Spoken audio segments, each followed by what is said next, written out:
morning, guys. Check day 3 on our one little farm that we're only trapping on. We're still kind of waiting until deer season to get past us and we can actually get out and put a decent line in. There's just too many people in the woods hunting still, and too many gut piles, and too many of our properties have hunters on them. The farmers and the landowners are like still hunting, so which is fine. That's about what we do every year.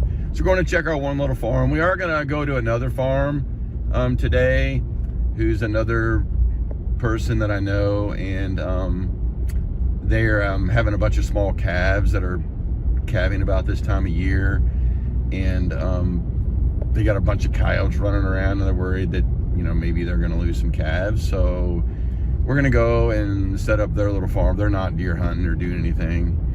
It's, I don't know, 250 acres or so of this little piece of property, that maybe 300 that they have these cows on. And it's not very far from where we are already, just basically across, I don't know, 2 miles away, probably 3 miles away, maybe 4, but it's not very far. So we are going to set up their little property today as well, and see if we can't deal with some of those coyotes. So let's go see what the day has in store. Yesterday was super windy. Today the wind has died down. It's kind of calm. It's 18 degrees this morning, but the sun's out. Doesn't feel too bad. Good day to be trapping.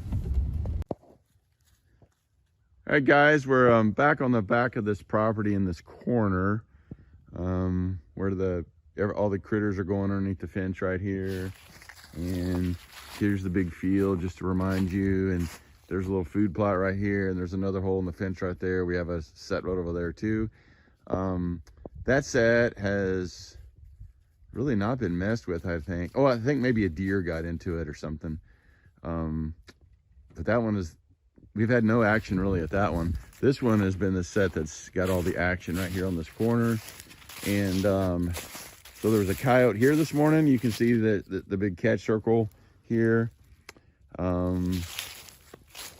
That's where the farmer dispatched it at. So what we're gonna do, this is also called a coon. So this place is really getting tore up right over here. A raccoon and a coyote in this trap in 3 days. So we knew it was gonna be a good spot, and it's paying off. So what we're gonna do is we're gonna put this back in, get it all cleaned back up, get a remake in here, and then I'll show you the coyote in a minute. The farmer already dispatched it and hauled it up to the house, up to his barn. So we'll show you that in a little bit. All right, guys, here's the remake on this set. We just caught this coyote in, and you can see I put the dirt hole back in right there, traps right there. Just threw all the debris kind of up behind it for a backing, since there wasn't any more backing left. Try to get the sun here for you. And that's what we got. We got this big catch circle here. There was a coon in this trap before, and then now there's been a coyote. So this whole area is just nothing but disturbance. It's got all kinds of scent everywhere. I put Hiawatha Valley and some Fox Hollow Bounty Hunter down in the hole. That's it. No urine, nothing else. There's no reason to put anything else. This whole place smells like critter, coon, and coyote. So this thing will attract anything that comes by here now. So should be a good set. Should continue to catch more critters as they're coming through this corner and coming through this fence out of the big brush into this field to hunt. So be a good spot.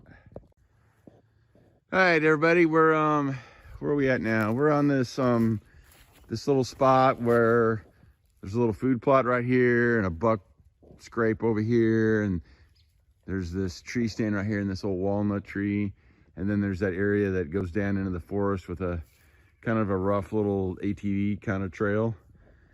It's really rough though. Nothing but really a deer trail is all it really is. It's not even a 2-track. It's just really a deer trail. And yesterday we had a deer that got into this set, straightened it all out. And today we had boar coon in this set.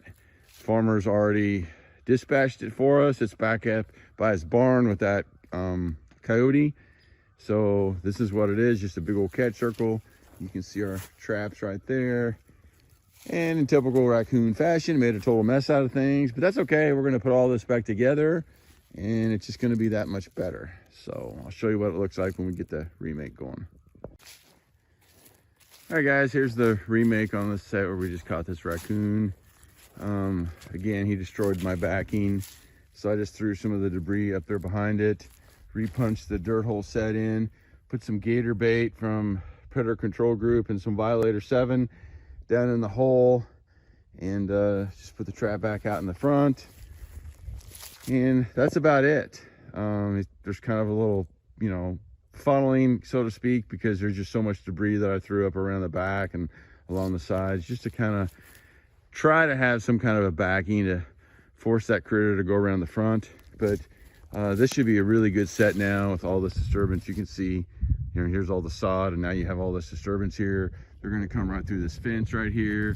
They're going to work that fence line. They're going to work this fence line. They're going to come up out of that holler through that deer trail. This ought to be a good spot here. And hopefully we're going to catch ourselves some more coyotes here, or a cat or something. Although, you know, coons need to go to help the turkeys, clearly. But I would always rather catch a coyote or a cat than a coon. Okay, while we're here, I decided to stop in this particular landowner's barn and get me some dry dirt, fill up a couple buckets of dry dirt. You can see I got one that's chock full right there. You can see how good this stuff is here inside this barn. All dusty, it's perfectly good and dry.